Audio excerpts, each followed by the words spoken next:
Agatha all along. Well, I really was her all along, but the question is, was this series really good all along? Let's talk about it.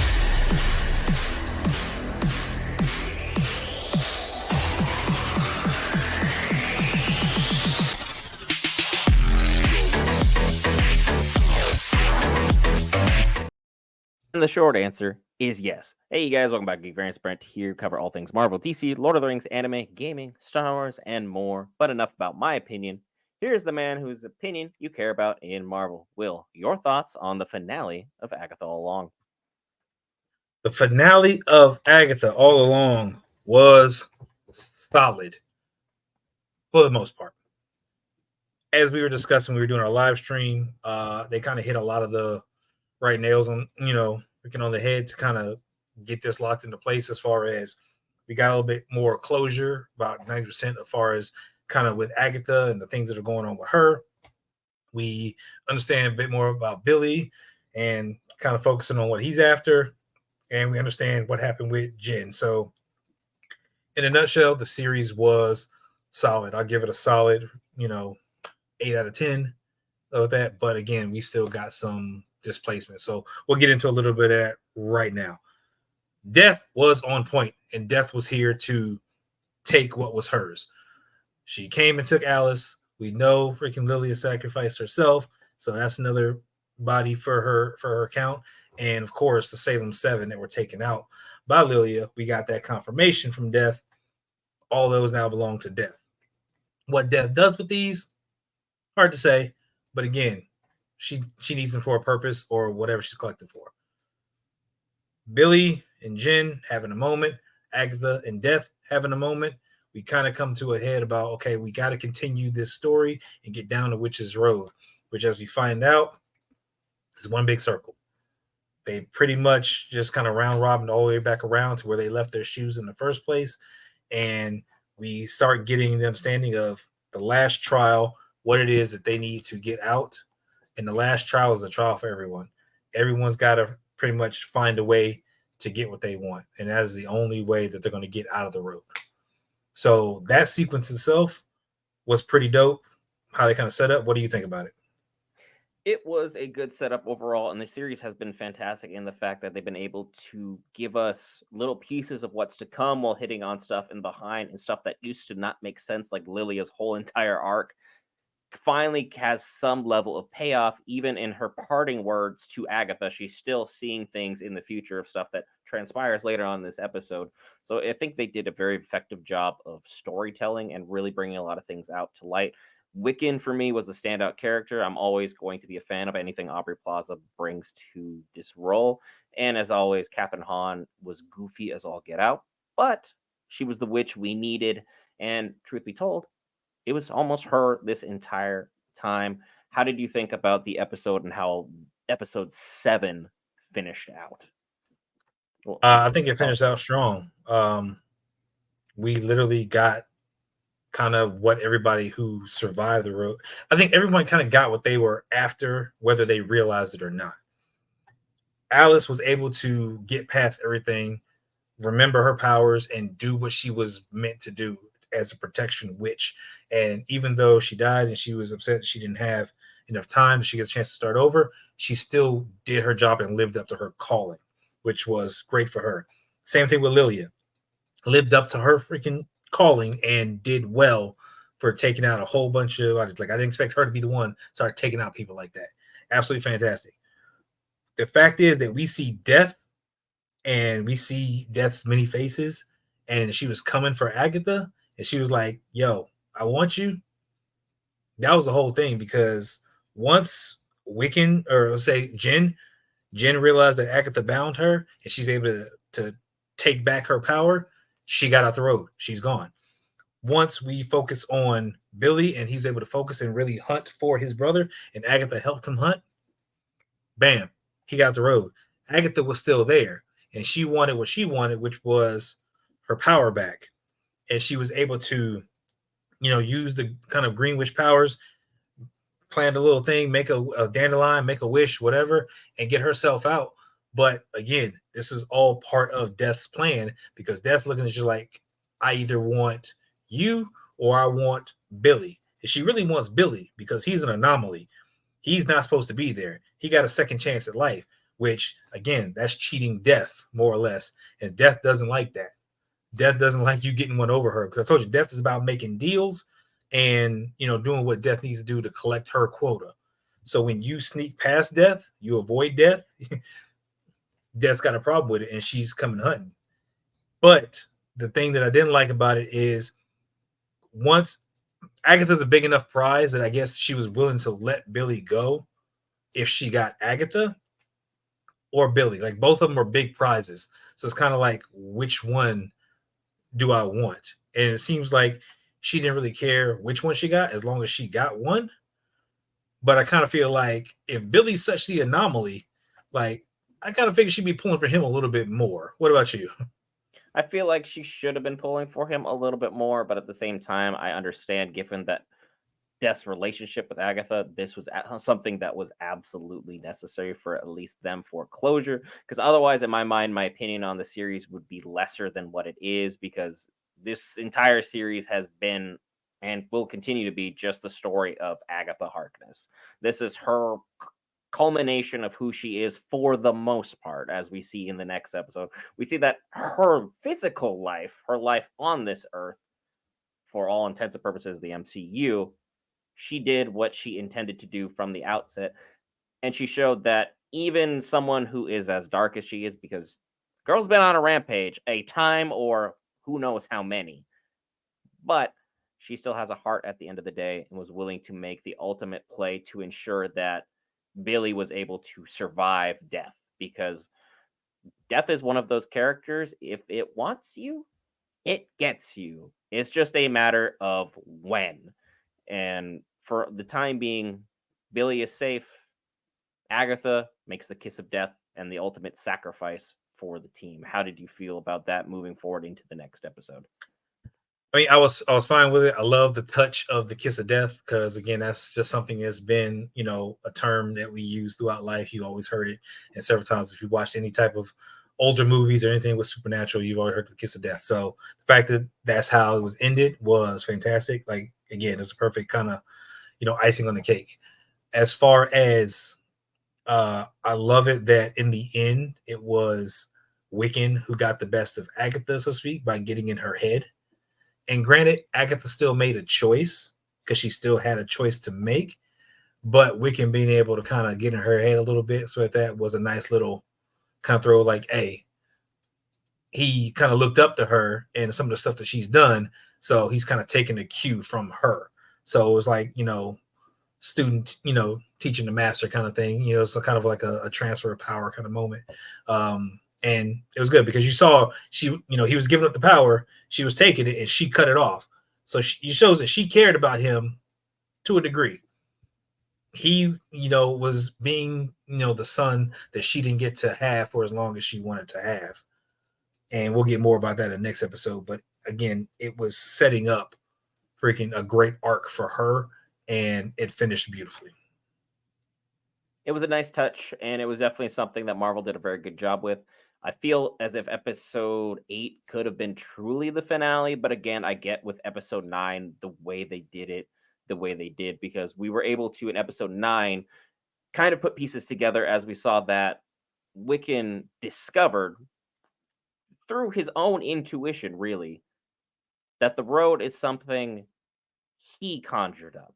This whole loop, this whole arc, everything involving Sharon and Lilia and Agatha and Alice and so on and so forth, was all something he constructed from the power of his own mind, which should kind of give you a good synopsis, or at least a brief synopsis, on what Wiccan truly can do when he's starting to even just manifest some of his powers. Because we see the apple does not fall far from the Wanda Maximoff tree. She made Westview what she wanted it to be. Her son makes the witch's road what he deems it to be. As Agatha, as we've seen, has had a couple tricks up her sleeve this whole entire time, and she kind of went on a whole new story arc involving this series. How did you feel about everything involving that finale episode with Agatha seeing her real side of things? I think it was great because again, they gave us two. Which I don't know if it was listed before about having 2 episodes at the finale. Um, again, I didn't see anything on it, so it was a nice little treat for me. But again, you're able to kind of close out the story for the most part in 8, and then you give us like people who wanted to know more about Agatha's backstory. You got that in 9, right? And as you kind of get everything, we know more about Nicholas and how he came. Well, not necessarily how he came to be. We saw him come to be, but again, we know that was by no spell or no incantation read by her that she got him, and that again we see that death from the last episode. We see that death does not like abominations, anomalies, whatever disturbs the natural order of things.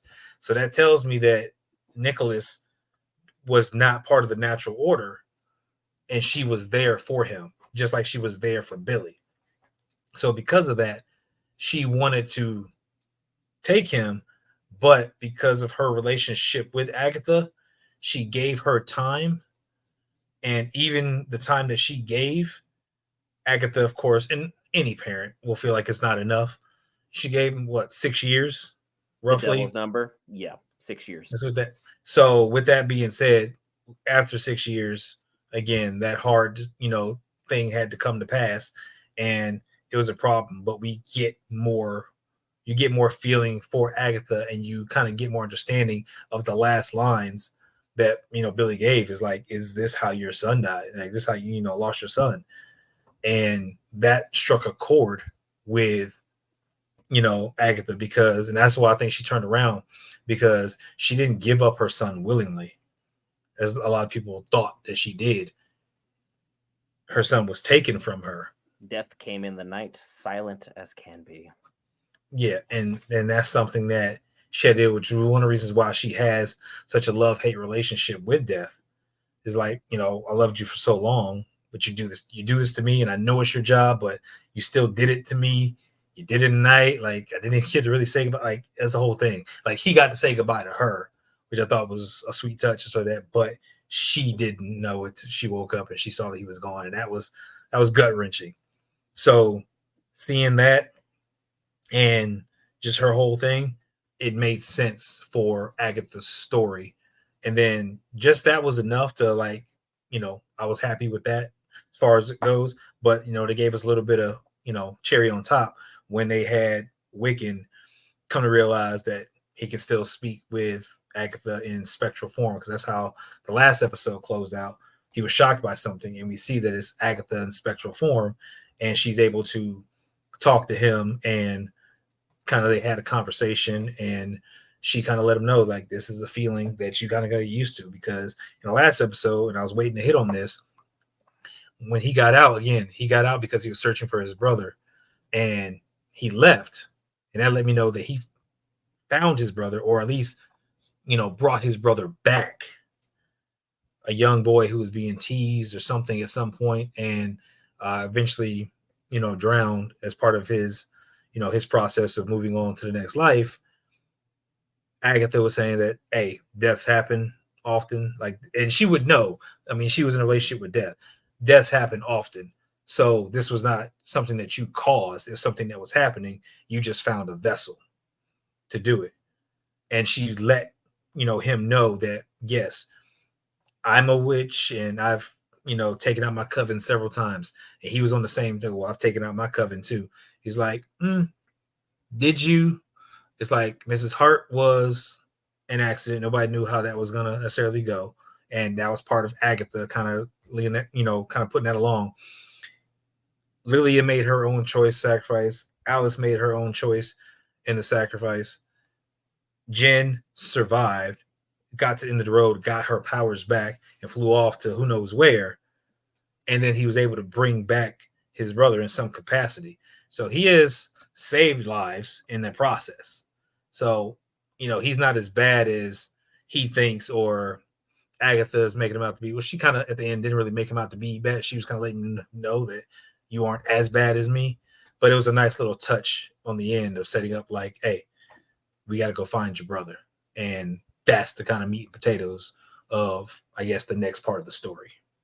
Yeah, So it's going to be interesting to see what they do with the next part of the stories because the last thing we need is another hero who is all powerful but is like, I don't really want to use my powers. I've used it for evil in the past. Oh, woe is me. It's like, look, you made a mistake subconsciously on a level in which you didn't even know what you were doing.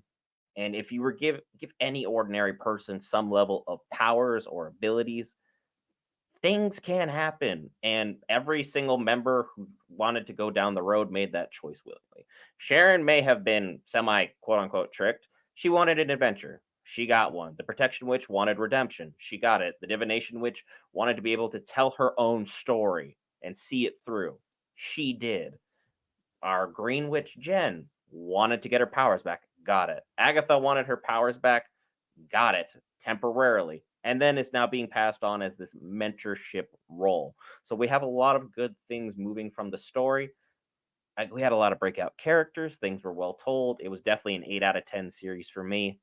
But again, I'm still left with the perpetual question that seems to happen every single time a Marvel show finishes, which I'm sure we'll touch upon at a whole nother point in time. When is the what's next going to be now? It always seems like we're just passing the buck along. Bless you. And I hope that at some point we can get some kind of culmination with some of these series together and see whether or not the Young Avengers are going to be jumped together, or we're going to kind of get like you usually said in a live stream, the West Coast Avengers. What we're going to do overall, I need some answers. I have many questions, but I don't want to take up too much of your time. We can probably have another Marvel roundtable at some point to discuss the aftermath effects because this has wide ranging effects on the MCU as a whole, the likes of which we can address overall because I'm sure Marvel's State of the Union will be coming, considering we just got new Daredevil finish and we got other great things going on. This is a great series. Be sure to go ahead and check it out. Think for yourself. Come up with your opinions. Leave your thoughts in the comments below. Tell us what you think we got right. Tell us what you think we got wrong. Tell us how much you love Sharon. Just anything, comment section. By all means, hit us up. I don't really have too much else pertaining to the series. Is there something you think I glossed over or something you think I missed you wanted to touch upon? Want to give you a couple minutes to at least address that if you got something. No, definitely go back and watch the live stream. It talks about a lot of stuff there, and I'll probably talk about some more stuff later on. But again, it's just kind of where is the MCU going from here? We got Captain America: Brave New World and Thunderbolts and stuff on the way, as well as we talked about Spider-Man 4, Doomsday, Secret Wars, Fantastic Four, a lot of stuff coming down the pipe. So with that being said, is how do these young Avengers fit into this? Because again, you got everybody that you can run through: Miss Marvel, Kate Bishop, Wiccan, Speed, Elijah Bradley, America Chavez, Ironheart, all at play. But again, while the shows sometimes have their moments, when are we going to get the bigger picture? So, hey, Marvel, let us know. That's what we're waiting on. A lot of big things and a lot of huge things for us. If you'd hit that lovely red subscribe button, it's at the bottom of the video. And clearly, if you made it to the 18-minute mark, you love the content we discussed or left us on in the background and help us get that watch time up so we can potentially monetize this bad boy and give you guys even better content moving forward. I've been Brent with the man whose opinion in Marvel you trust. We'll see you in the next one.